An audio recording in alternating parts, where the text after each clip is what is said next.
subcommittee where it was discussed the first time, finalize that, make any tweaks that might be, but that we would bring it back and bring it to the board for approval. What's important for the public to know is this is not an arbitrary kicking it down the Right. can. Yeah. It's literally trying to understand kind of what the legislature is going to do and how Yep. we can react and what kind of flexibility. Ultimately, we're trying to make the best decision for the district. Yeah, that's right. Kicking it down the can.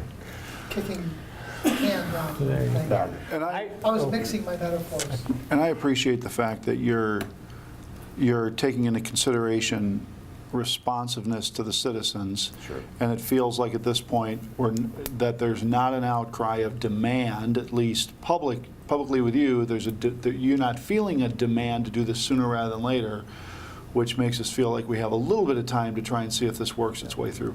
I think you said earlier that there is a state deadline at some point that we need to pay homage to, so we may not have any choice Yeah. by the March meeting, because we would then be in violation of state code, right? I believe that's our last opportunity without calling a special board meeting. Yeah. I mean, we get to a point where we just have to say have to do that's it. as far as we can go, and for the next year, we move with the rules as we know. Hypothetically, March 8th, they move it back and they get their August 23rd date or whatever.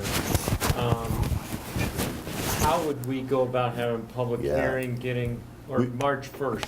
So we would have to cut off a date before the 9th because we have to put out an agenda that tells the community we're having a public hearing. We would send it out much the way we did the last time. We would publish it on our website and then send an email saying it's on our website, come and look at it and provide input. So the deadline is not really March 9th. It is someday this side of that. It's probably, I don't have a calendar in front of me, but it's probably First. the 4th or Yeah. 3rd, Yeah. somewhere. We would want to give people at least 3 or 4 days opportunity to have some. So in theory, comments. if we were to get it by March 3rd, we would have a public hearing and vote on it on And this- March 9th. On March 9th, correct.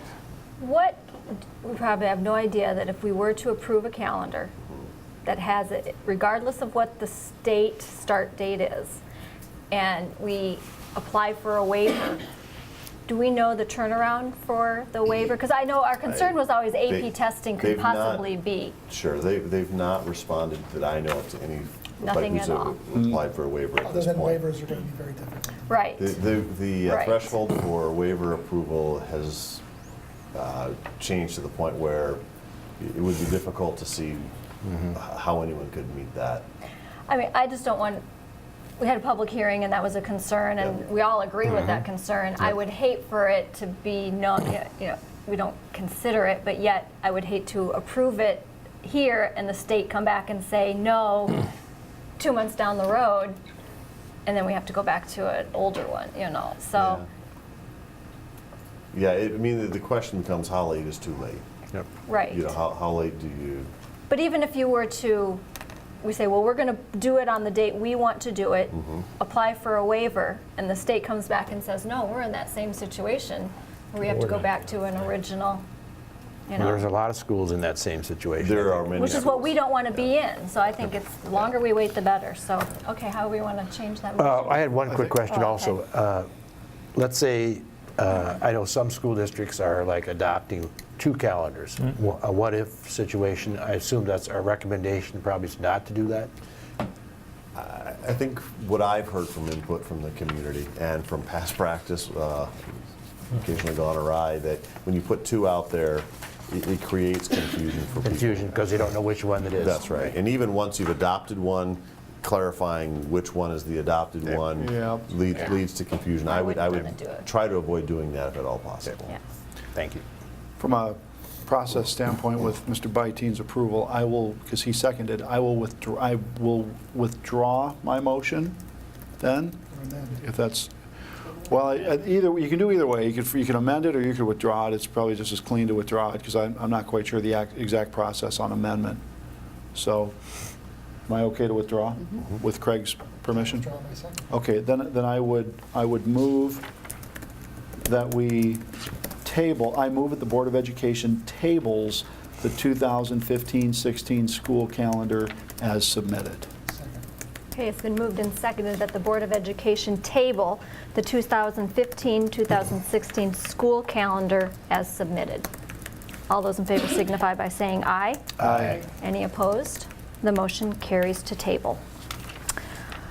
All right, moving on. I move that the Board of Education approve the personnel report as submitted. Second. It's been moved and seconded that the Board of Education approve the personnel report as submitted. All those in favor signify. Oh, you want to have a discussion? Well, I thought we could just sneak it through. I don't want to have the discussion. I would like to make the same recommendation, we table this, but I don't think that's gonna happen. Yeah. So I just would. Well, we haven't voted yes yet, so. So I just, and I know you'll have discussion, but I want to take Could this be voted opportunity to down. thank Rick for the 10 years of service that he's had in the district and wish him well and know that he will do a great job as the next superintendent of the Western Dubuque Community School District. I look forward to a lot of 4:15 a.m. phone calls to discuss road conditions and temperatures and wind chill and all those fun things.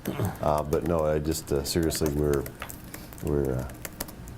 sad to see Rick go, but glad he's got the opportunity and know he'll do a great job. You know, it comes as no surprise to anyone here, as much as Rick, of course, was one of our candidates for the superintendent job, that, you know, he edged him out, but not by a lot. He reminds me of that every day. So we kind of knew that there was probably a period of time where Rick would find a home as a superintendent. And I won't speak for all my colleagues, but I assume the sentiment is the same, that it's been a real pleasure working with you. You did a fantastic job as our HR director, and wish you all the very best. Yeah, congratulations. I Yeah, think it's great. It's a great opportunity. I knew you'd be going for it, but I'll be losing you as a neighbor too, I'm assuming. You have to move over into the Western Dubuque School District, so, but you'll be around. I have this image now, 4 a.m. on a long and lonesome highway east of Omaha. Rick in a Humvee, Stan in a Humvee, in a driving blizzard, both meeting on the borders, sliding right up to each other and saying, well, what do you think? It's not that far from the truth. Okay, it's been moved and seconded that the Board of Education approve the personnel report as submitted. All those in favor signify by saying aye. Aye. Any opposed? The motion carries. All right. You want to go?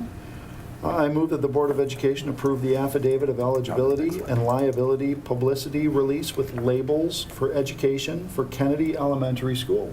Second. It's been moved and seconded that the Board of Education approve the affidavit of eligibility and liability publicity release with labels for education for Kennedy Elementary School. Do we want a discussion on this or explain it a little bit for both? Anybody want to talk about Kevin, what's you wanna happening? give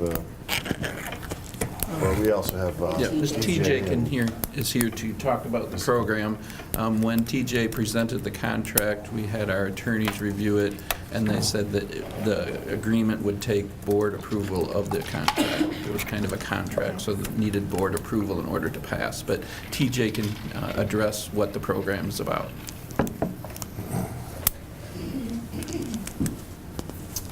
So Labels for Education is just a way for schools to collect some funds, really. We have parents cut out the soup labels and we turn them in and we get money for it. There's thousands of schools all over the United States that are part of this program. And I don't know if it's every year or how often, but Campbell's decided that they were going to pick 1,000 schools to give $1,000 to. Any schools that participated in this program in the past. All those schools were entered into this contest. Random schools were drawn, and Kennedy and Irving were lucky enough to be recipients of this $1,000, but it takes this affidavit being signed and board approval for us to collect those funds. So really, this is $1,000 above and beyond any of the labels that we cut out, anything that we've done in the past. This is just, really, to be honest, this is free money because we've participated in the past. So we just need your approval for Are that. these funds earmarked for a particular purpose? They haven't been because we really didn't even know that we were going to be part of it, so it's kind of a bonus. And you had some staff and parents, right, who came forward and said this was a great thing, too. I would believe we got an email about Sure. this Yep. Oh, okay, yeah. So Laura Kunkel she is an employee at Irving School, and she is the PSA president at Kennedy School, so she's kind of wearing both hats tonight, and she's the one that's really pushed this for us and made this happen, so. That's great. Congratulations. Yeah. All those in favor signify by saying aye. Aye. Any opposed? The motion carries. I move that the Board of Education approve the affidavit of eligibility and liability publicity release with labels for education for Irving Elementary School. Second. It's been moved and seconded that the Board of Education approve the affidavit of eligibility and liability publicity release with labels for education for Irving Elementary School. All those in favor signify by saying aye. Aye. Any opposed? The motion carries. Congratulations to both Good job. schools. All right, that takes us to the big strategic plan update. So, Mr. Rangans Well, will... before we start on the 14-15 strategic plan, I did hand each of you a strategic plan from last year, from the 13-14 school year. Joni had reminded me that there were two things that sort of were left unfinished in June, and so we wanted to make sure that we brought those forward to the board. So one of those, and those both have the sort of Barney purple writing underneath them, so under effective resource management, we at the time in June hadn't completed all 59 computer labs, and as you know now, we have done that, and so those were completed in August of 2014. And then on the bottom, integrate the Common Core with response to intervention to identify the response to learning and behavior challenges. You'll see that that was moved forward to the 14-15 school year. So just in the sort of the archival historical piece, it's important for us to always account for each of these items as we move forward. One of the things we have talked about for future renditions is we need to come up with an icon, because there will be some, and we may even speak of some tonight, where we start down a path and we think we're going to left and we decide to go right, and so we may get to some of these, if we're doing this right, some of these priority initiatives, where we don't come to a conclusion, where we get down that path and decide this isn't the right thing to do for the district. So these aren't those, these were completed, or one was completed and we'll move forward to this year, but just thinking next steps is clearly if we pick priority initiatives occasionally, we'll have something we're going to come to consensus on that doesn't make sense to move forward with. John, I commented to Mr. Rangans before the meeting that as much as I want to congratulate him on achieving so many of the goals, it's apparent to me that these were too darn easy. Got them all done. So I will pass around where we are at with the 2014-15 plan. There are enough copies that Kevin, once they get to you, if you can pass them back to the folks in the audience, that would be great. And I will do that just a minute. Historical perspective, all those are coming around, as most of you in this room know. Some of you watching it too may not know. We have established a process by which we choose priority initiatives that support the strategic plan year after year as a way of keeping the strategic plan alive and well, keeping us focused as a district on what path we are heading down. So tonight will be the 5th time we've reported out on priority initiatives of the strategic plan, 3 times last year. This is the 2nd time this year. We always report out in October, we report out in February, and then June, which is a little bit lengthier meeting, we both report out on the conclusion of the plan, of the priority initiatives for that year, as well as propose the priority initiatives for the upcoming year. So just a little historical context, this is the 5th of those meetings, and the strategic plan, as you probably remember, that's on the board, was passed in November of 2012, so we are in February of 2015. We talked about that plan being probably a 4 to 5 year plan and then needing a significant rewrite at that point. So these are sort of the intermediate steps that keep us tracking, so that when we get to the point of needing to reestablish or reevaluate the plan, it's a plan that has lived a healthy life for those 4 or 5 years. It wasn't something that we had to find on our shelves and vote the dust off of. So with that context, I will begin. certainly I have some talking points in front of me. This is not the work of one individual, it is the work of many, many people within the district, both those here at the forum as well as folks at the building level.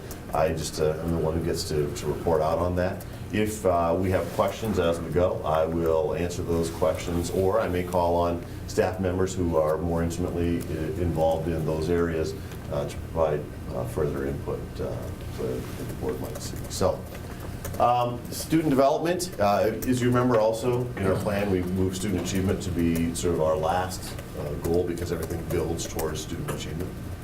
So starting with student development, we gonna have to go back and forth with the glasses here. The first one was to offer LEAP-type offerings at Roosevelt Middle School. So you're familiar with what the LEAP program is. It's an after-school middle school program that's been at Washington and Jefferson for surely 4 years. Our students at Roosevelt were not able to participate in that programming because of the way the grant was written and the demographics of that school. So last year we were given an award from the Foundation for Dubuque Public Schools to begin LEAP-like programming at Roosevelt, knowing that we wouldn't have the funds to have a full-blown program, but wanted to give you some ideas of what's happening there. So there's a homework room Monday through Thursday, every evening after school, Monday through Thursday, for students who need additional help with their homework. There are also more interactive clubs. There's a Chinese culture club that Dick Landis helps us with. There's a bling sorority, which is run by the Girl Scouts. There's a babysitting class. Dubuque Leisure Services is offering a golfing club, so kids interested in golfing. There's several programs offered through the Carnegie Stout Public Library, and our most recent addition through the Humane Society will be Animal Allies, which is a program which will start next week. We have about 125 kids involved in that after-school programming. So when that number is added to our other students who are involved in the more traditional fine arts, athletics, that's a significant step forward. And that grant was for $10,000. So that $10,000 is going a long way to impact students after school. Our second one, develop 4 elementary classrooms and 1 middle school classroom specifically designed to address behavior management. I should back up. Could we go back? So that's at a green. So a check mark again means we've accomplished that. Green means we're making significant progress. So we are continuing to add to that programming. Now we can move forward. Student development, this is a check mark because it was very specific in nature. So the structured behavior programs are up and running in 4 elementary schools and 1 middle school. In addition, continuing a pilot program for students with diagnosed mental illness in the middle school. Students in these programs are responding well, and most are making progress towards their IEP goals. To date, the team has worked with 128 students for beginning of the school year through December. So at about the mid-year mark, 128 students have been impacted. And by comparison, last year that number was 62. So we've made some significant progress in the buildings where those currently exist. The next steps, which I'm sure we will have as part of next year's goal. Well, back up, there's the data of where those 128 students have received help. So you can see the numbers from 13, 14 to 15, 14, 15. And the next steps, at additional elementary school, middle school, and high schools into this program for the next year.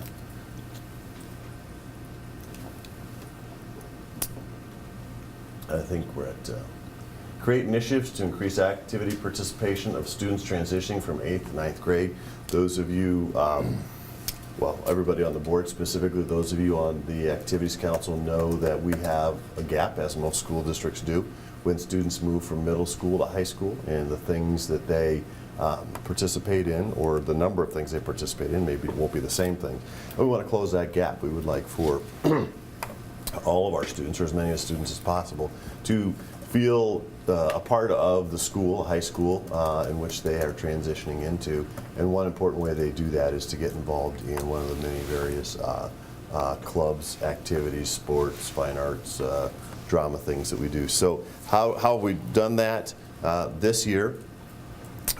Currently, there's an outreach planned for the third week in May, and this Cheryl and Amy are helping execute this, where the directors, the coaches, the students involved from the high school will go and directly talk to and work with the students who are coming towards their high school to help them feel invited. We find out that one of the main barriers is that somebody just doesn't ask. You know, somebody doesn't say, why aren't you in the coming out for the cross-country team? Why aren't you, are you thinking about the play? What about the literature club or some of those other non-traditional things? So simply the act of being invited and feeling welcomed is certainly a barrier that's easy to remove. Stan, I don't want to get in the weeds, though. Sure. How is that actually done? Is it a series of presentations during a school meeting, or is it workshop kinds of environments? I mean, how does that? So it's during the school day, and so the folks from the high school will go to those sponsors, those coaches will go to the middle school. I'm not sure exactly where they meet, if they meet in the cafeteria and do kind of a fair orientation, or setup. But then there's also sort of large group presentations. One of the things we want to make sure that we do is that as many students as possible hear the message from these clubs, because if you do too much of a, stop by my table, then the ones who are naturally drawn are going to come and others aren't going to hear that message. And so how do you share that conversation? We have a significant list of clubs and activities that have been there, some for great length of time, some that are pretty new. I know that's been shared out at the activities committee as well. And then there's a survey that is utilized through LEAP to find out what students in the middle school are interested in for LEAP programming, and we're going to utilize that same survey to draw some ideas. Okay, now what can we add to the high school, primarily the freshman year? I mean, those clubs may certainly grow well beyond freshman year, but the key is to get those kids actively involved and feeling like a Ram or a Mustang as early in their educational career as they can, because it seems to, obviously our belief is it makes a huge, significant difference in their success academically, as well as their social, emotional well-being and being part of what some might view as a large high school. Okay, that moves us to launch the Green Dot Violence Prevention Program for middle and high school students. I know many of you were there at the launch that took place at a intercity football game this fall, but that was on September 19th. It comes with that training, so the middle school and high school students are trained on the Green Dot initiative. To date, 325 students have had that training in leadership positions, and then there are more trainings to come this year, so that's why it's one at each of the high schools, and one at each of the middle schools, one at the ELC, and 2 more at Hempstead. And I believe there are about 25 or 30 students. I don't believe May is here. Lynn, do you know how many students are at each training? I believe it's about a 30. I've sat in on a couple of trainings. I guess if I'm going to pick a number, it's probably 25 students at each training. So that'll increase another 150 or so students who are coming.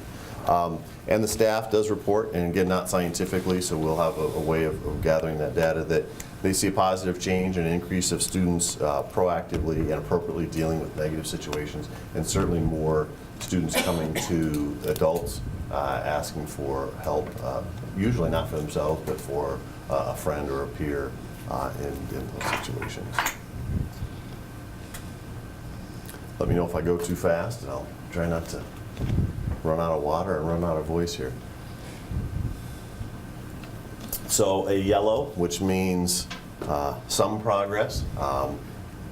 Review middle school performance character pilot and explore expansion. This is one that we've been a little bit slower and more purposeful on. We've had some questions raised about what that program is, where we're headed, what is the staff level of understanding, what are parents' level of understanding, students' level of understanding. So currently we are working to align 21st century skills and performance character in a way to give clarification of both initiatives for students and teachers. in conjunction with this, working to give teachers more guidance on how to foster these skills among students. And then there'll be assessment in the fall to revisit this initiative and to see where it goes from there. I mean, so in other words, this year in some ways was a little bit of a redo of last year as we try to tweak it and look at did we hit the right mark the first time, and then as we get through that, we'll, I'm sure, have conversations around it again to see if we're where we want to go into the future. So it's yellow for steady progress, and it's intentionally steady progress at this point because I think it's one that the board certainly has asked us to take a second look at and to either fine tune or come back with other thoughts and recommendations. So one that we'll have a significant conversation around in the future.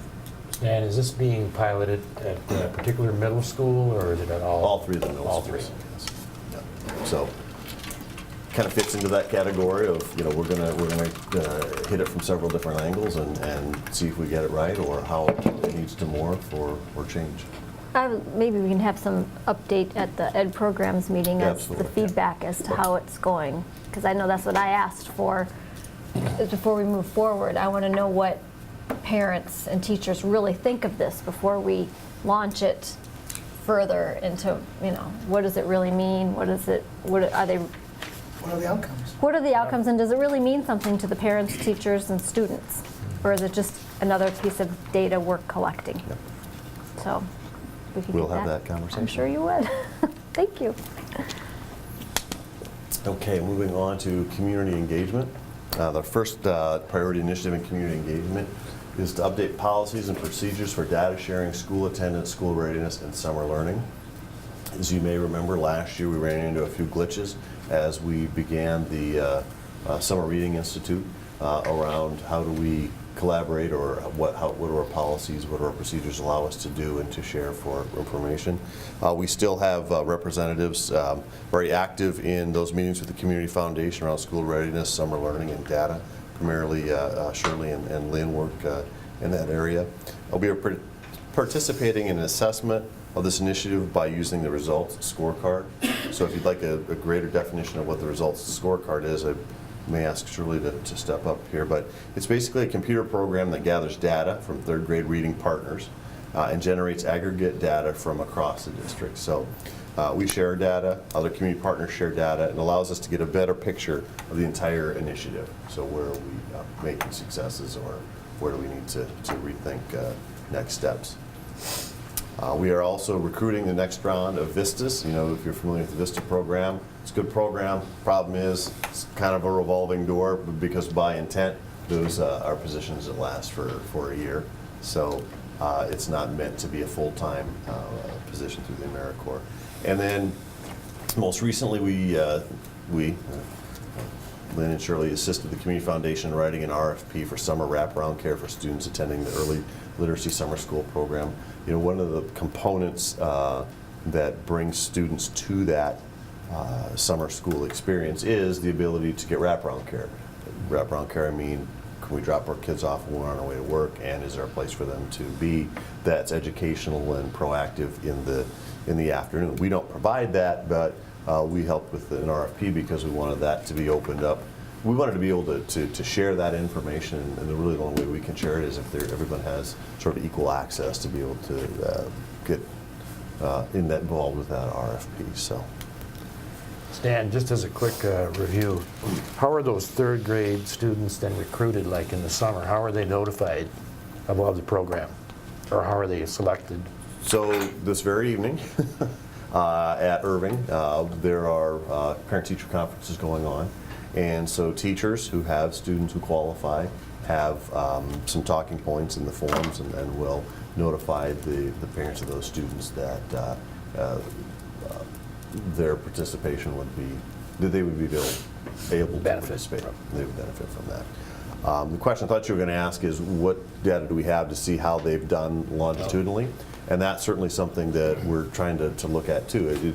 Going to summer school, we believe, is a very powerful thing, but we want to see those students not just doing well in the fall, but into the winter and into the spring, and did they gain skills that are going to last them throughout their educational career and hopefully for a lifetime. So that's the bigger picture, and one that's going to take some time for us to put together. But certainly it is not to bump scores in the fall, but to keep somebody to help someone get on track and maintain those skills for a lifetime. And we had 180 last summer, was it? 200, yeah.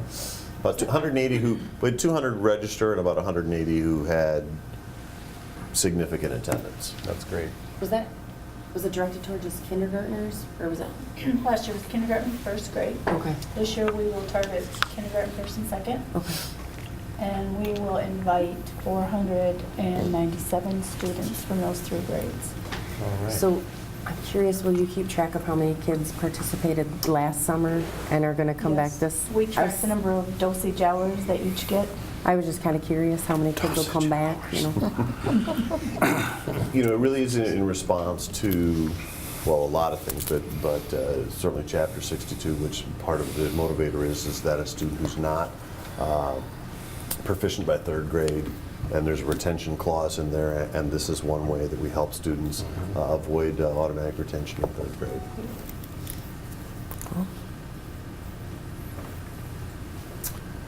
Okay, also in community engagement is increased mental health advocacy. Shirley Horstman continues to be an advocate of the district's behalf at mental health related meetings within the community. Most notably, she is working with NAMI to expand training to counselors. On March 20th, is that the right date, Shirley? March 20th, there will be a training for counselors, nurses, re-engagement staff, secondary health teachers. The presenter is Leanne Logan from NAMI, and so trying to get more connection into the community and to mental health, so that when we have students who have those issues, we can provide them the appropriate educational components of that, working with the experts in that field. And then, of course, as you all know, when we created our priority initiative, or not our priority initiatives, our legislative priorities, the UEN, as well as Dubuque, chose mental health as one of our top 5 legislative priorities. And when we were in Des Moines, we certainly had the opportunity to speak about that with our local representatives as well as others within the state. If I could That comment- is yellow still, because there is miles and miles and miles to go in this area. I just had a quick question. I didn't hear you. Did you say, are paraprofessionals going to be involved in that as well, in the training and the advocacy, I guess? Not at this point, Okay. because it's hopefully eventually students who work. And we'll talk about paraprofessional PD in a few moments. Okay. I think among the things that keep me up at night are what increasingly are the number of students who are struggling with mental health issues. And I think it's probably one of the more important areas where resources and time need to be devoted. I know there's been conversations, I was involved in the conversation that, as you know, I represent the AEA for the board. There have been discussions with the AEA in terms of the limits to their ability to deal with this issue. We certainly could be banging on the legislature to do more, but it doesn't help us today. And I guess the question I would have is, if the AEA isn't providing that support, how are we doing this? How are we effectively dealing with the increased number of students? That part of the issue is simply just diagnostic. Well, We know what's going on. sure. Isn't there a certain point, though, where, if my kid goes to the school nurse and he has a compound fracture, that goes beyond the scope and ability of the school nurse to handle his problem. There's a point where parents need to make sure that they're giving us a fighting chance with a kid, too. Understanding you try and accommodate kids as best you can. I disagree with that. Let me finish. A certain amount of that, there's the school districts were never designed to be panaceas for all of the ills of the world. And there's a point where we need to have a fighting chance Yeah, but with there's kids too. So I would hope that we're giving resources that are reasonable to that issue. But at some point, there are certain things that go beyond the scope and ability of what I would want a school district to be attempting to do for my kid. I don't want the school nurse taking care of a compound fracture. So we- If I But- could respond. Philosophically, I agree with you. I think there has to be a limit for which the district, I think determining what that limit is, and then, I mean, the school district by law is to provide the least restrictive environment for our kids. Yep. Meaning the best opportunity to learn and to grow and to develop. And being a parent of a child who we ultimately had to make a decision to remove them from the district because the district just wasn't equipped to provide those kinds of resources. I understand that intimately. I guess the question I have is, when you have more difficult and complex things to diagnose, are we prepared as a district to know when that decision needs to be made? Well, and What are we doing to establish that line? So the expectation of those parents is clear. I think where we get into trouble sometimes, and I'm not speaking about anyone specifically, is that we don't necessarily know how best to deal with those situations. That's a combination of training, knowledge, and experience. This is just a very tough area. This is not easy. Yeah, This but is not easy. I'll just be quite honest with you, Tom. I think your attitude is part of the problem. I think when you say, no mas, keep in mind that things like poverty affect mental health. Things like, broken homes affect mental health. So when we're talking about mental health problems, we're probably talking 40% of the students in our district, whether we like it or not.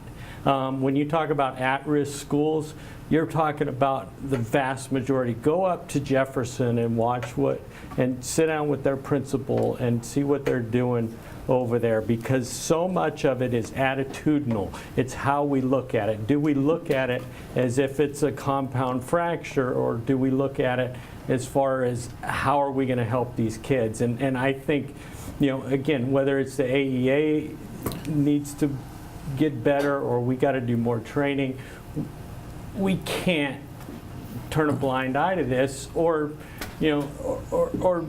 just give up. I mean, I think you're doing such a disservice to parents when you say what you just said. And again, I know you're a good guy. I know it's not your intent, but I'm just saying I live it, Craig lives it, lots and lots and lots and lots and lots of people live it. And if you live it, you would change your mind like that. I promise you. And again, go spend some time at Jefferson, and we're doing some really good things down there. But when we make the phone call and ship the people off to Hillcrest, boy, are we, doing disservice to kids and families and to this community as a whole. So we find support in many ways for mental health, but we certainly don't have all of the pieces in place that we need to have. And we get some support through the AEA. We get support through NAMI, which is relatively new for us. We appreciate that. We get support through our own behavior team, which was created. We kind of talked about that earlier. Outside entities. Provide some counseling services in our buildings. I'm trying to remember the school-based youth counselors provide some of that. So it's going to be a variety of supports, and so it's going to be how do we provide the educational components for kids who are struggling with those issues? How do we be supportive of that? But how do we also have the knowledge to know then how do we, when do you refer or help or, give parents tools as well? And forget about compound fractures. I see this more as like an ADA kind of issue. Again, do we not provide wheelchair access to kids? That's the way you got to look at this problem, because this problem is widespread. And if we just sort of turn a blind eye and say, you know what, you're in a wheelchair, tough luck, that's what you're saying to kids when you say that if you've got a compound fracture. And again, the community, I'm not trying to say this is a small problem and trying to point fingers and place blame. I've been talking about trying to make this a solution, a front burner issue, for months. If not years. And again, this is an enormous problem. Some of the things we have our paras working with the majority of the kids that are affected in this area, and they're not adequately trained in how to deal with this from a positive behavior intervention, stuff like that. That to me is we got to make some of these critical changes, and we got to change our attitudes first and foremost. I know we need to move on, but I guess I would Yes. say one thing I'd never forget, and even going through what we went through, is that the job of the district is to educate and to provide that least restrictive environment for the kids. And I think the district does a damn good job of doing that overall. And there are circumstances that the district is simply not in the capacity to handle. And that's where you partner. Of course That's where you there have are. these relationships. But that's a cop-out. That's a cop-out. I want to get better. I think there's room to get better. Yeah. I think And the the reason. kid in the wheelchair isn't necessarily causing a behavior problem. There's a big difference. At some point, we can't excuse every bad behavior in the school district and say that, we got to accommodate. I get that, but when you're really dealing with issues of a kid who really severely has a mental health issue, I don't want my son being dealt with by a 7th grade English teacher. I want my kid dealt with by a trained mental health professional in an environment that doesn't necessarily restrict him in school to the degree that he doesn't cause a problem for other kids in the environment. Good learning. To sum up, quite honestly, this is yellow for a reason. I can list many things that we're doing, but I certainly know that those things don't adequately address the issues that we have at this point. I mean, it's an area of growth for everybody. I mean, that's why it's an urban education priority. That's why legislatively it's important. There are changes, and I won't get political, but there are changes on the state level around mental health. And I mean, it's whether they're for the better or not, I guess, is for everybody to answer individually. But certainly we have a requirement, as Mr. Byteam put out there, to educate all kids in their least restrictive environment. And this is an area, I think if you looked at special education in the mid-'70s, when that was relatively new, and how that has grown and progressed. And if you look at mental health, not that mental health in and of itself is new, but with students, we're closer to 1975 than we are 2015, but we need to continue to move along that continuum. We need to quickly. Let's move on. Okay. Community engagement, redesigned school district website, launched a Cracker Barrel style forum with administrators and create a student advisory group. As you all are well aware, the new updated district website launched on December 30th. If you've had a chance to look at that, you'll see that it's phenomenal. It's very intuitive. It's very user-friendly. The next step, we've approved a design for the mobile version. So if you're looking at it on your smartphone, it will make it much more user-friendly. And Mike, what's the timeline for that? I look at my notes here. Upcoming month or so. In the next month or so. So For the that. smartphone. Yeah, it will actually be a mobile, that your mobile phone will directly go to that. You won't have to download anything separate. It'll just automatically You're be. assuming I know how to operate this. If you can go to a web page, it'll work. And the step following that also would be to help the buildings with their websites. So we want to make sure that our buildings have the same type of look and feel and interoperability as the district site. School Speaks. We held our first School Speaks on November 22nd. It focused on the 1-cent sales tax and PEPAL projects. We have another one coming up in March on the 14th.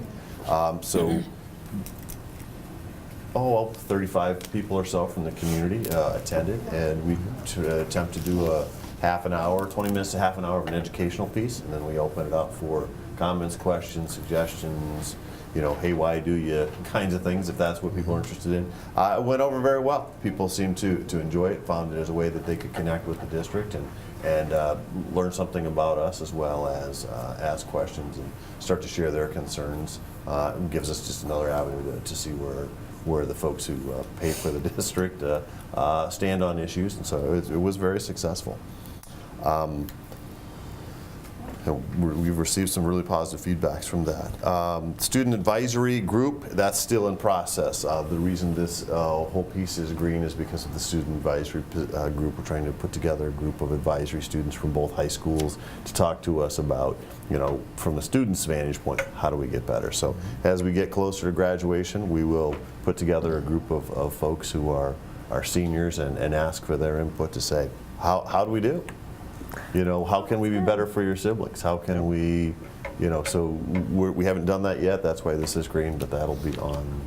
So you do it Yeah. as they're ready to, kind of like an exit interview with Well, some kids? that's you how know? we're going to kind of. That's, Why not? Yeah, that's kind of how we're going to start. You know, just they'll be honest with us. I mean, kids are always honest. For those of you involved in DSILT or other committees, Yeah. the kids always tell you. I mean, Yeah. the young people are not too intimidated to You know, to what would be share good their, too is their to thoughts. reach out to some who've graduated, you know, who have gone through, who are, and you know, moved on, and get the feedback Yeah. as to how it really did Graduates, help them. Absolutely. After they You know, get what did- Freshmen in college and see what they College or could have the used work, better. Or, you know, you Well, tap that's it a- from Yeah, every that's a good area idea.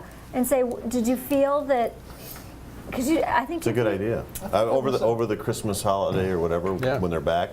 Or bring even if it's a couple of survey, them in. you know, Or- there I would, recall, wasn't something May was doing, that they were assessing student outcomes even a year or so after they graduated? Well, There was, but that's more. That's not asking. I mean, that's yeah, more. I mean, it's Career. data. Well, no, it Career. tracks still in school, tracks graduation rate. So Graduating it gives you the big picture. It doesn't say, hey, did you feel like you were prepared to write at Christmas the would be English good because they level? would have finished their first set of qualitative and finals. quantitative. Yep. It would Yeah. be interesting. I would love to I hear think what it would, they had I to say. think, I'd be curious to hear what they had to say too. Absolutely. Make sure I didn't jump pages wrong here. Okay, implement the Transition Alliance program to increase local employability for students with disabilities. So this is in green, significant progress. This is funded by the state using federal pass-through dollars in collaboration between the district and vocational rehab. The TAP was approved by the board in January of this year, 2015. In February, 2 TAP specialists were hired. The TAP has 4 core components for youth involvement in special education. Core Area 1, assessment and diagnostic services in the freshman year. 2, provide expanded assessments. Core Area 3, training and job placement for career pathways. And then the collaboration comes in because there's a follow-up and follow-along service up to age 25. So it is opening the world of work to folks who might have had significant Can I barriers share prior a to case that. study just very briefly? My son, Josh, who is diagnosed with autism, graduated from senior through this program and for the vocational rehab, was placed in a AmeriCorps position at Loras College, worked with the archivist there in the archivist library, learned how to scan. We discovered in that process that he learned how to, he was very good at creating databases. And so when he left that program, we, through the vocational rehab group, received some seed funding to start his company, Mammoth Scanning. Now, we don't scan mammoths. There's very few of them out there, but that's what he wanted. And he came up with a tagline, which was, where the past is present. Cute. And he Good. today has been on a 3-year contract with a local credit union, has been on the average of about 4,000 to 5,000 documents a month Wow. he scans. Wow. And it's been a great success story That's because great. of this program. So, That's just great. That's good. personal experience. Yep, great. That's great. Absolutely. We're excited to bring that to our students. Number 5, conduct outreach to increase building level parent participation. Parent involvement. School-based initiatives will include a larger, more diverse set of parents. So a lot of things happening there. District staff making themselves available to visit site councils in the hopes that draws more parents or teachers, but at least it gives us an opportunity to talk about teacher leadership grant, legislative priorities, school calendars. It just puts us out there at the building level site council meetings. Another thing taking place this week, I had mentioned that one building had conferences tonight. So buildings have modified their conference schedules to make them more convenient for parents, added more evening hours. So we in the past have had a pretty, this is how we're doing conferences.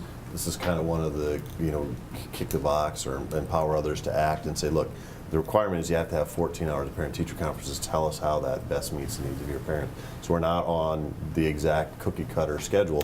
buildings have developed their own schedule based on when they see high traffic from their parents. So it's just a way of providing customer service.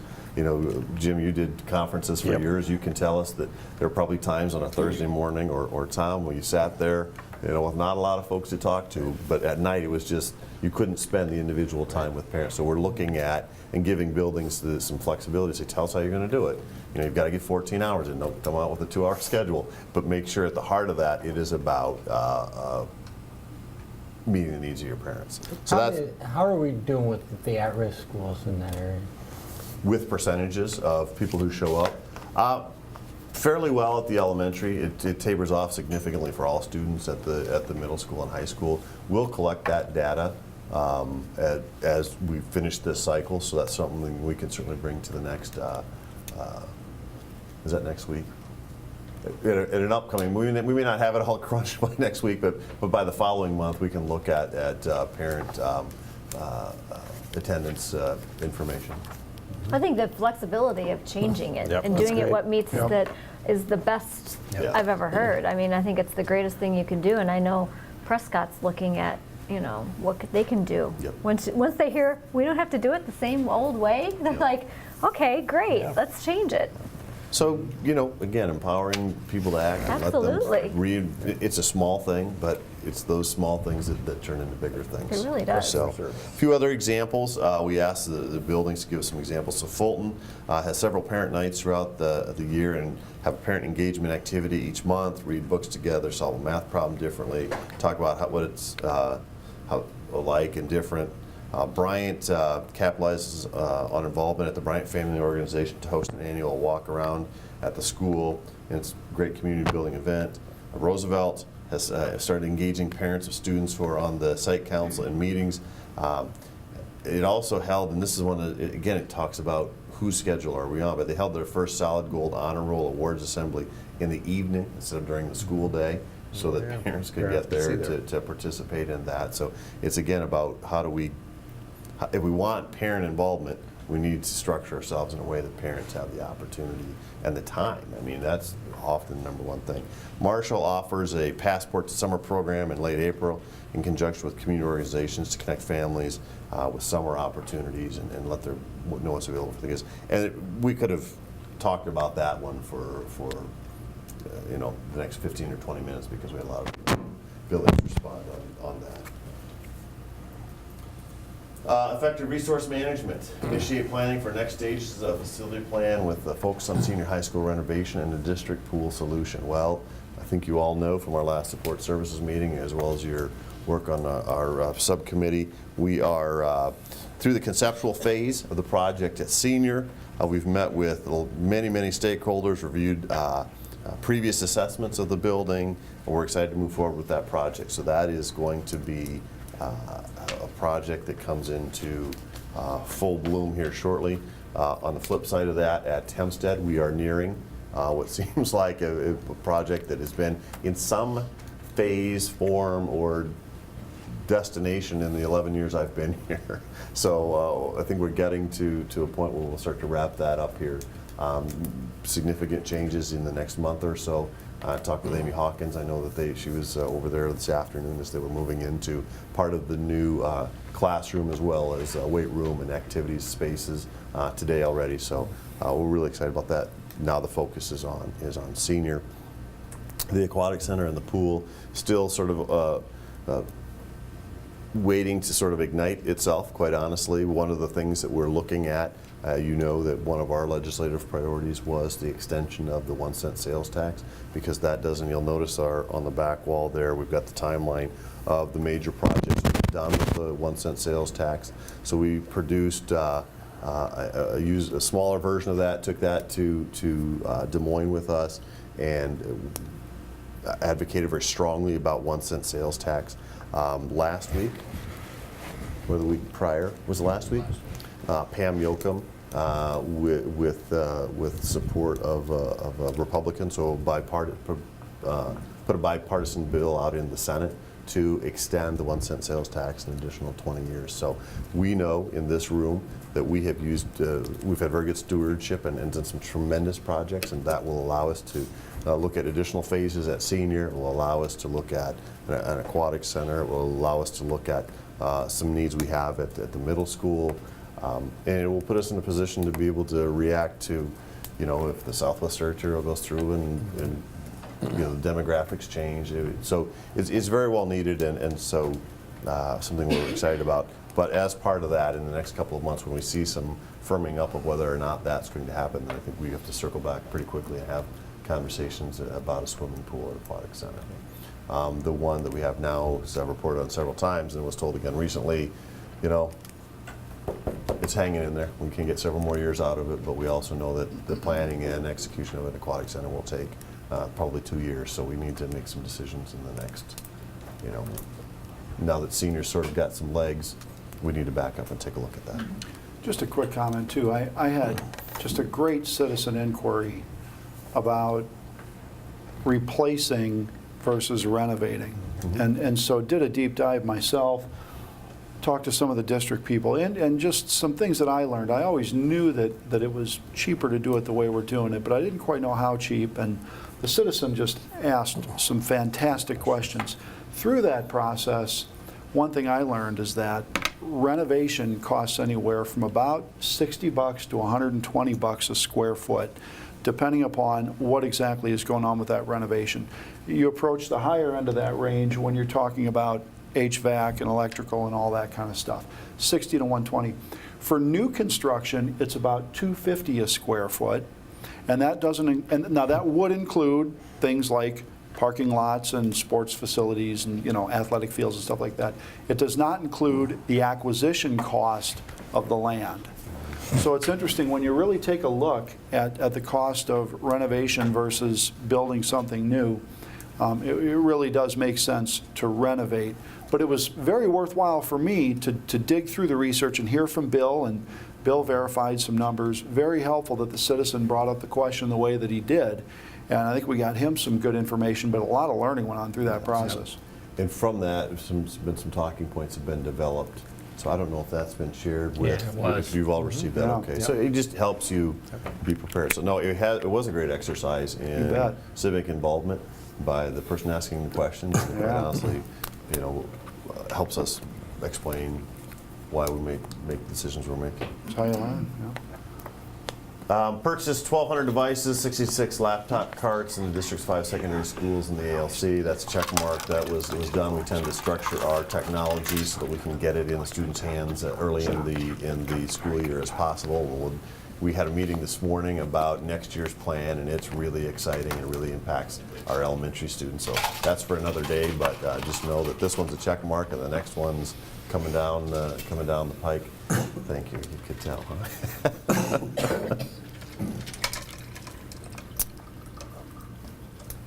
Develop technology refresh cycle, implement a cloud-based Office 365 for education solutions. So part of the challenge we threw on Colby and his staff was to not just go buy a bunch of really cool stuff, but to figure out a way in which that is not only good for kids, but could be life cycled, recycled, so that we could always be in a refresh mode. We know that technology has a lifespan, 5 years, 4 years, 6 years, depending upon the device. And so whatever we build, we need to be able to replace it. Kobe's done a great job with that.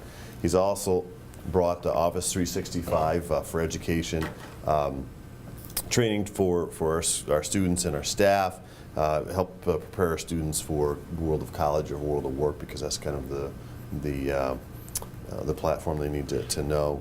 Office 365 Pro Plus was launched for students, faculty, and staff to have access to the software on their personal devices. So maybe you saw, and Kobe, maybe give me a refresher on that, but at a greatly reduced price. Actually free of charge. See, that's as greatly reduced as you can get. Coupon. He must have had a coupon. And OneNote Classroom Creator has been introduced for classroom use. Also, technology refresh cycle, as I mentioned, Kobe and team have put together a process by which we will be able to continue to refresh our technology. That, though, is built a little bit on, we know we have 15 more years of 1 cent sales tax, but it's important for everyone to understand, technology is, our ability to purchase and train technology is based on the 1 cent sales tax. That is, prior to 1 cent sales tax allowing us to utilize technology, it came strictly primarily from either the instructional support levy or from the general fund, were the two places you would look to pull dollars. And we were spending about $200,000 a year, which is an absolute drop in the bucket for a district our size. Now, as you know, we're spending about $3.5 million a year and doing great things with students. If you ever want to see that in action with the middle schools, high schools, and next year at the elementary, just let any principal know that you'd like to swing by, and they'd be happy to show you how students are more actively utilizing technology in ways that we wouldn't have thought of 3 years ago just because we didn't have the resource.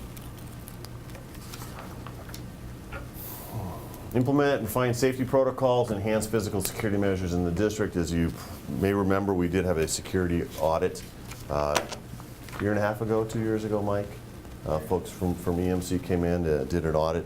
From that, we've learned several things. Mike is working to train teachers in has trained, he's been to every school with the school resource officers to talk about safety, security, and their responsibility in that. That's had great response, not only from the law enforcement, but from our staff and helping them feel prepared. In mid-March, the training will begin with secretaries because we know that they play a vital role, particularly in the communication end of helping us manage a security situation. We have introduced in Hempstead and the planning at Senior more thoughtful entry points, which will greatly increase security. So that where the main entrances are located in conjunction with administrative offices and locks and cameras will hopefully create a much more secure environment for our students. And then we've also added 30 new cameras to the district, and there are 30 more that have been purchased that will be put into place by July 1st. So our ability to view what's happening. Unfortunately, sometimes cameras just tell you what happened. It's a reactive versus proactive, but still vital to have. Employee excellence, hire, train, support over 200 teachers as they assume new teacher leadership positions. So as we reported last time, $3.3 million grant, 227 teachers in leadership positions.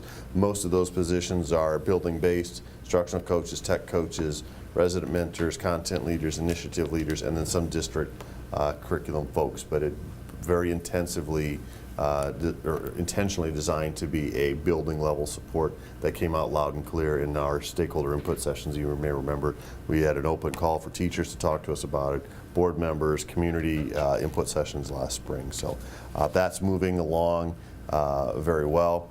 We are currently gathering peer feedback from other teachers through a SurveyMonkey that helps our teacher leaders become better at what they do and give us some insight.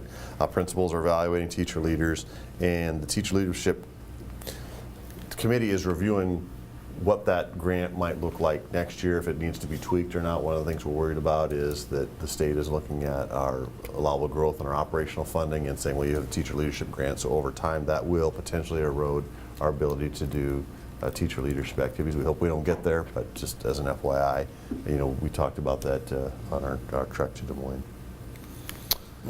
To launch school-based professional learning on Friday morning, late starts. You all know that is in full swing.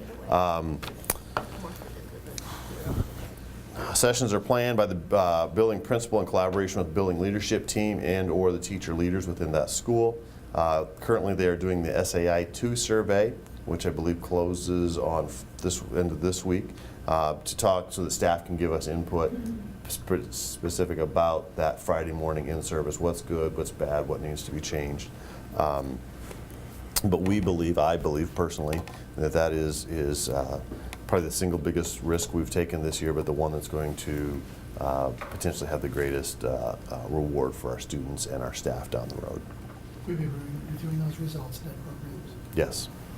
Yeah, we bring that all to programs. Provide monthly leadership-focused professional learning for district and school administrators. We have monthly district leadership meetings. We have incorporated leadership challenge as part of that. We talk a lot about their responsibility, not only in their world in which they're comfortable being educational leaders, but the important role they play in the larger community amongst their parents, with their site councils. In addition to that, I meet 3 times a year for about an hour and a half with each of our principals, largely focused around their personal leadership, as well as where they're wanting to go with their buildings and the leadership team they have within those buildings. So that's been significant for us. That's green. That's one of the areas that will always likely be green. I don't think we ever get to a point where you check it off and say we're done with this. I mean, I think this is always going to be sort of a continuous improvement thing. And so we certainly have much work to do where we're at now, but I also can envision a time in which we say, well, we've got that covered. Leadership is always going to be an essential element to making this continuous improvement cycle continue down the road. Last month we focused on risk. I think that maybe even forward that video to the board, but about how to what is risk and why is risk worth taking. Yeah, I think we're ready to move on. Implement professional learning plan for paraprofessionals. Terry, you asked about this earlier. So we have tried to identify our paraprofessionals are a very diverse group who work with all sorts of different work situations, everything from security at the high school to students in PLP programs, students with autism. Some work on buses for transportation, that sort of thing. So previously we had not spent a lot of time thinking about their professional development. That became a priority for us this year. To date, specialized skill set training has been presented to paraprofessionals in the areas of structured behavior, structured autism, and vision. So those are 3 very specific areas. In addition, 45 pairs have gone through new para training. Paraprofessionals used to pretty much get on-the-job training. My wife is a para, and I know the first 3 or 4 months she was there, it was really just, I'm not sure what I'm doing, I'll do it. But so now we're a little more purposeful about how do we onboard paraprofessionals. Develop sessions to provide professional learning on Friday mornings to paraprofessionals, covering topics such as behavior, systematic supervision, and then other things like data collection and Medicaid. They help us with reimbursement on Medicaid by the data that they collect that we then turn in. Next year, we will have specialized skill set training for paraprofessionals to serve in the areas of preschool, life skills, and personalized learning programs or PLP programs.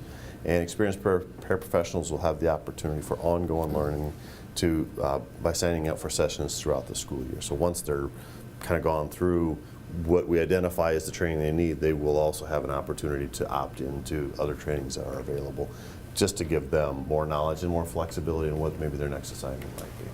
So an area that we've started to focus much more specifically on than we have in the past. That moves us to student achievement. Everything, again, if I we'll wait for 2 years when we redo the strategic plan, but we might have a different visual. This might be at the top. The other ones might be supporting legs of a table or something along those lines, because everything we do is focused primarily on student achievement. We want our students to be prepared to be successful adults in the world that they'll live in. So develop and deploy Iowa core standards through common grade and course benchmark assessments. How do we know there's comparability, number one, between the buildings, but also as defined by the content that, the Iowa core.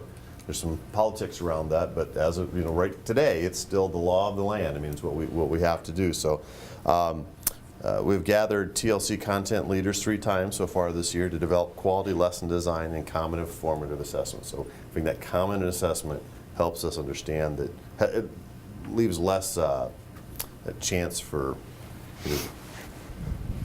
the teacher or the school you go to being the driver of the quality of the education you receive.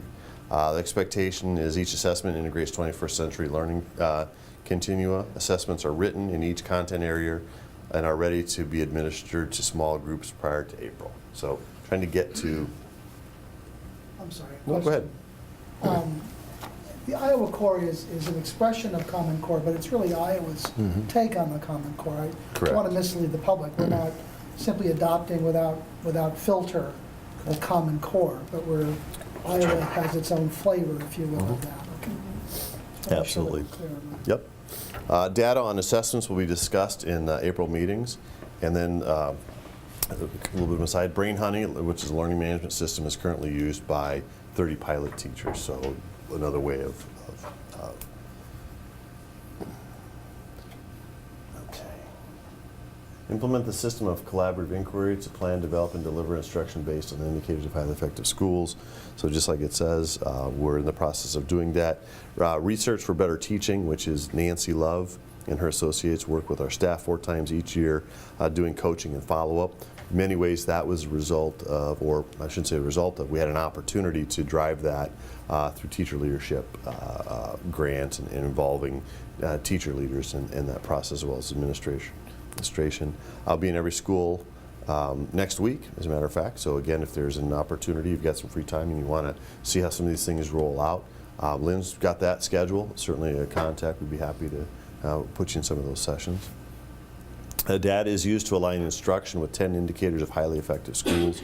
Schools are creating baseline evaluation of work to be used in future school plans and to continually improve Friday professional learning opportunities. So it all revolves back to what do we know, what are we learning, how do we continuous improvement, how do we utilize that Friday morning to continue to get better.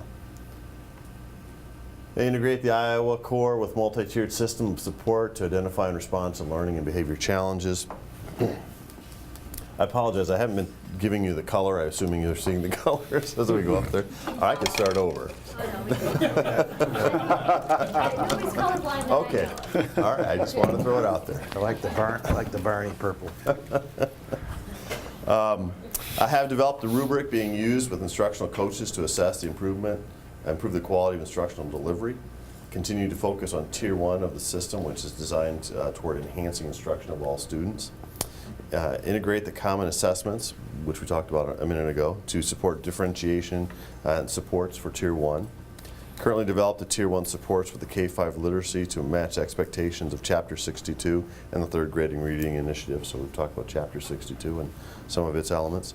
Tier 1 supports have been developed in K-5 literacy through our partnership with AmeriCorps. So the AmeriCorps program has been very successful for us. And work that also happens in Tier 2 and Tier 3 supports, which focus on students needing additional intervention or additional support. And then finally, create and deliver a summer school program for kindergarten and first grade students with low reading proficiency and enhanced ongoing instruction assessment in this area. As you know, this one was a check last time, so the data I have around that is that we had 200 students involved. This year, as was mentioned earlier, it'll be a K-1-2 focus, and will continue to evolve as Chapter 62 and Summer Reading Initiative rolls out. So. The only thing I would like to see on the Ed Ed programs again is, and I think if it was presented, it was beyond my understanding. I want, have we tracked, and I'm sure we have, the kids that attended summer school last year? How are they today? How are they today in school with what they did? Was it effective? And was it because of, I know there's a lot of many factors, and I know you have all of that, but just a simple, Cohort data. Was it Here it is. effective and was it long lasting? yeah. Did it change Work? for more than just that? Did it work? That's an interesting There's concept. two-part question. The first answer is 19.1% of the kids moved from substantially deficient to on track for reading success. 19%. Yes, 90% of the kids who participated. correct. Wow, that's pretty good. The second part of that question, that story's being told yet, as we just finished the Right. winter testing. Right. So I don't know that. I would hope Yeah. that that is the case, that they've hung on. To But maintain. Absolutely, but we'll bring that back also. I mean, that's Yeah. obviously part of the conversation, and, well, 19, 20%. That was a simple answer. That's the kind of simple number. Amen. Thank you. That's exactly what I want. That's good to know. That's a number. And that brings me to the conclusion, I think, if I had all my pages numbered There's right. no more check marks on the list. Yep. It's 11 pages. Well, I will have to say that everything that I know I came back with and said, relook at it again. I appreciate the fact that that's exactly what you guys did, and it wasn't just an automatic rubber stamp check mark. This is what we're doing. It's been looked at, and so are at least, you know, as people tell us their concerns and we tell you, I appreciate knowing that it's being looked at again, and the significant progress that's being made. So it's good to see. Absolutely. Although it's surprising to say this, although with the exception of my colleague, Mr. Barton, the longest lived on the board to this point, you know, the fact that we are not only setting expectations, but measuring and revisiting and honing expectations, it's a pretty significant evolution of the relationship between the board and the superintendent during my tenure. Yep. And I can't help but think any other board, any other place, seeing this would want to adopt a similar model. So I congratulate the process. I think it gives our public, our community an opportunity to see how we're doing, gives us an opportunity to evaluate the superintendent's leadership, and appreciate the opportunity. Well, I appreciate that, and again, I would, hopefully it goes without saying, is that not everything we do is on this list, but everything that's on this list we will do, and that this is the work of 1,800 people, condensed into the talking points that I have the privilege of delivering, but it is the work of many, many people that show up and work hard for the district every single day for, you know, what's good for our future, for our students. I know I as a still a relatively new board member, appreciate having a strategic plan. And I commend you for all the check marks, all the things that obviously some of the things are always going to be a work in progress. But I commend the board, the past board, and the present administration for following through and not just having these things be in name only, but actually there's something going on there. And this is something that we can give back to the public. You know, what are we doing with our tax dollars? What are we doing with our programs? And this is a very good example of a good utilization of our funding. So thank you very much. Well, thank you, and we certainly have, and now Kevin's been in some of those trainings, but at the state level, we are asked for this process from time to time. And there are folks who are mimicking what has been started here. So I think that's always a good sign when others want to follow what you're doing. So they'll give us a bonus check then, right? Wow. Well, I'll let you know when it comes in. I like the accessibility for citizens to be able to hear what's going on. Yep. And so much of this plan is reflective of issues that citizens have brought up over the years. It just feels right. It gives a citizen a chance to plug in for an hour and hear what the specific initiatives are, in addition to all the, well, not so much the other things that are going on, but the specific plan for that year. And I think that's just a good thing. We are always better when citizens have a chance to plug in. I think the Cracker Barrel thing on here is a big deal. We got great feedback from that, and I'm looking forward to the next one.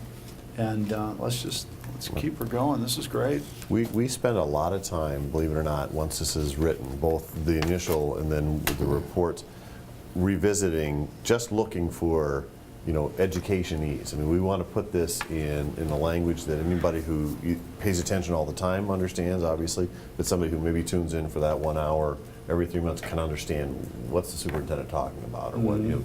So we do spend a lot of time trying to choose language that resonates with people. Right.